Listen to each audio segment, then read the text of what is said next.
Hi everyone, my name is Georgia and welcome to my final presentation for my class Organizational Behavior 440. Over the past semester, we explored a very wide range of topics that shape how people think, feel, and act in organizations and companies. As someone who is preparing to enter the workforce potentially in a leadership role, this course really gave me tools I will absolutely use in the real world as well.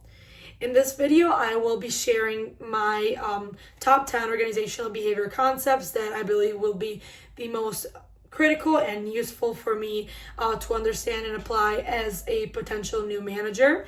I'll count them down in reverse order, starting with number 10 and ending with the most important one.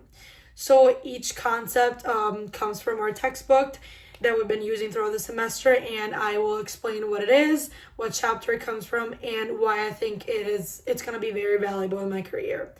I also wanted to say that I believe that all of these concepts are very important, but I just had to pick 10 in order. So yes, let's begin. The first one I'm going to start with is job satisfaction. It is found in chapter 3, and the chapter is titled Individual Attitudes and Behaviors. Job satisfaction might sound a little basic to most people, but I think it's also one of the most powerful predictors of how employees perform, stay engaged, or choose to leave as well. People who are happy in their jobs are more productive, cooperative, and innovative too. As a potential manager, I want to regularly check in with my team, not just about their workload, but also about how they feel about work, the environment, and even the leadership they're under. What stood out to me in this chapter was the intrinsic factors, like feeling appreciated or valued, or doing meaningful work. These are often more important than just the salary by itself. When I lead my team, potentially, I will want to create a culture where people feel heard, valued, and seen. And keeping an eye on job satisfaction isn't just a soft skill, but it's also a strategic one that will make your company go above and beyond. For number 9, I decided to go with equity theory. It is found in chapter 6 called Motivation in the Workplace. Equity theory really resonated with me because it explains how employees evaluate fairness by comparing their own input to output ratio to others, not just in the company, but in other companies as well. If someone feels like they're working just as hard as their peer and getting less recognition or reward, they also start to feel resentment towards the company or just the leadership and disengage. As a potential future manager, I will need to make sure that workloads, rewards, and promotions are perceived as fair. And that doesn't just mean treating everyone the same, but it means treating everybody with equitably. This theory reminds me to be transparent, set clear expectations, and always explain when rewards or responsibilities differ. Even just acknowledging someone's concern can go a long way in the workforce to maintain the balance also. For number 8, I decided to go with emotional intelligence. It is found on chapter 4. It's called Emotions, Moods, and Dispositions. And emotional intelligence is also is all about recognizing and managing emotions, both your own and others that potentially will work for you, or even your managers. In this course, I learned that emotional intelligence is often what separates an average leader from an exceptional one. It impacts how you handle stress, resolve conflicts, and motivate your team as well. I really do want to develop a strong EI just because being a manager is more than just giving directions. Usually it's about reading a room, listening actively, and also showing empathy to people that need it. If a team member seems frustrated, I want to ask them. I want to ask the right questions and understand their perspective of things, not just push for high results. I believe that high emotional intelligence builds trust, and also trust builds very strong teams. For number 7, I decided to go with groupthink. It's found in chapter 9, and it's called decision making in group and teams. Groupthink was a big I don't know moment in my opinion, and because groups can always be conflictive, there's many different personalities in a group, and being able as a manager to resolve that conflict and make everybody not go along but share their opinions and their thoughts is something very important that I think it is crucial for a company to work and thrive.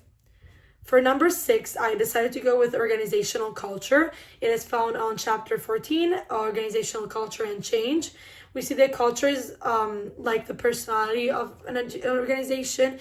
It determines how people behave, how they decisions are made, and what's considered normal. I've learned that even if you have a great strategy, it won't work unless it fits the culture of or the culture is the change supported. As a new manager, potentially, I need to understand the existing culture before making big changes. That also means listening, observing, and asking questions. Is it collaborative? What's the risk averse? Is it too fast paced? Is it too short paced? Once I know the culture, I can also lead more effectively and align my management style accordingly to other people and according to our projects as well. Culture can't really be forced, but it can be shaped slowly with time and with effort. And I plan to be intentional about that and be respectful to other people from other cultures as well. For number 5, I decided to go with leadership style, transformational versus transactional. It's found in chapter 11 called leadership. Chapter 11 helped me understand the difference between transactional leaders who focus on structure, goals, and performance, and transformational leaders who are there to inspire, coach, and engage on a deeper level. We see while both our styles are useful, I see myself leaning more towards the transformational leadership.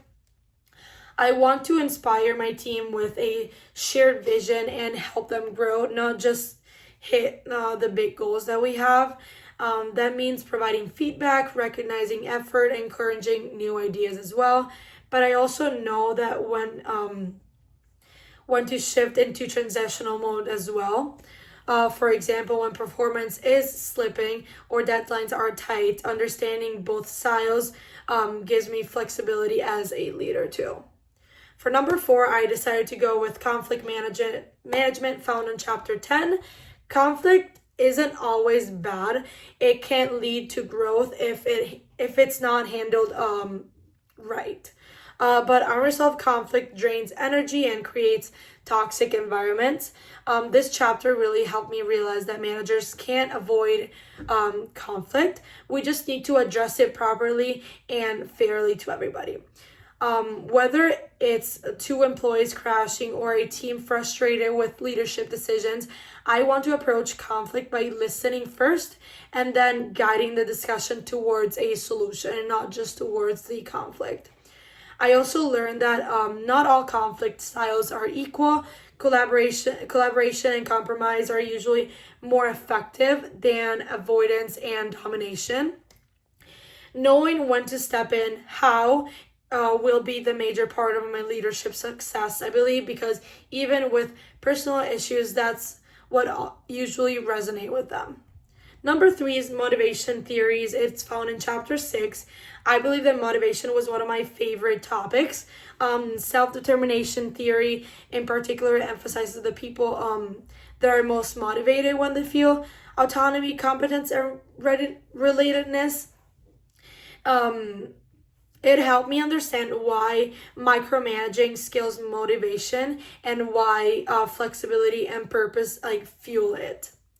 As a potential future manager, I want to focus on intrinsic motivation, whether possible. Yes, people need to be paid fairly, but true motivation comes from feeling like your work matters and your voice counts, not just about how much you're getting paid.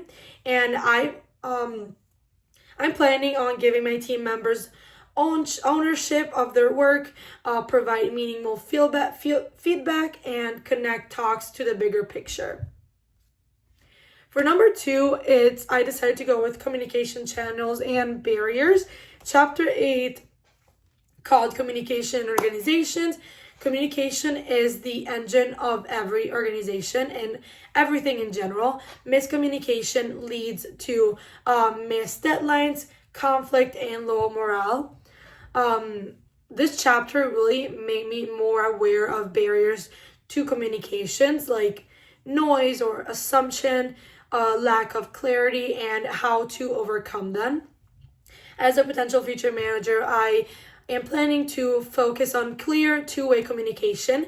That means not just sending message, but also creating feedback loops and checking for understanding as well. I will also tailor communication style to the audience because everybody has different ones. Email for documentation, in person or video, sensitive issues, in person or video and sensitive issues, and collaborative tools for team updates. Communication builds connection, and also connection drives performance as well. For my last one, I decided to go with psychological safety. It's found on chapter 7 on team dynamics. It's my number 1 most important concept is, of course, psychological safety. This is the idea that team members feel safe to speak up, ask questions, or make mistakes without fear of embarrassment or punishment. It is the foundation of innovation, learning, and high performance. As a potential future manager, creating a psychologically safe environment will be my top priority. I want team members to challenge idea, admit when they need help, and bring their full selves to work. I'll do this by modeling vulnerability, encouraging feedback, and rewarding curiosity as well. Not just the results. I believe that having the whole picture and having all the little, having everything combined together is what makes a company successful.